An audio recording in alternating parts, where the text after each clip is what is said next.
Icon of Formula One Ayrton Senna told doctors he had visions of his tragic death the night before his horror crash 30 years ago today. Concerns started to brew in the F1 paddock on race day after the Brazilian great turned up looking distant and completely haunted, says fellow F1 ace Johnny Herbert. The triple world champion died almost instantly when his Williams ran off the road at 190 miles per hour and smashed into a concrete wall on lap 7 of the San Marino Grand Prix. Senna was leading the race when he lost control at the notorious Tamburello corner and his car's suspension crashed through his helmet.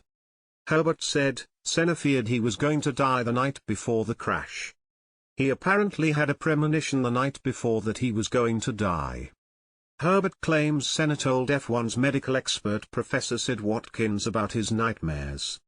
Watkins told the Brazilian to quit and go live a quiet life fishing after accomplishing greatness in motorsports already. Senna felt he was nowhere near finished with the sport. Pre-race, as all the brave drivers spoke to their mechanics about the conditions, competitors and atmosphere, Herbert says Senna was acting in a way never seen before from the experienced professional. He continued, you see the cameras trained on his face before the race. It was a very different Ayrton than we had seen before. He looked very distant. It was very, very eerie knowing what was going to happen.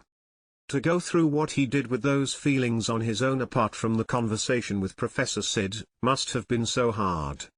The 1994 San Marino Grand Prix weekend has long been coined as the darkest event in Formula One history. Senna, one of the sport's greatest drivers, died instantly when his Williams car ran off the road at 190 miles per hour and smashed into a concrete wall on the 7th lap of the Imola circuit. Herbert said, I remember Senna's crash. We all stopped on the grid with the red flag waiting for news. I remember on the screen we had on the car the shock of seeing the crash and then seeing his helmet move. I remember thinking, it's okay, he is alive. But it wasn't, it was just a nerve twitch. It was such a shock.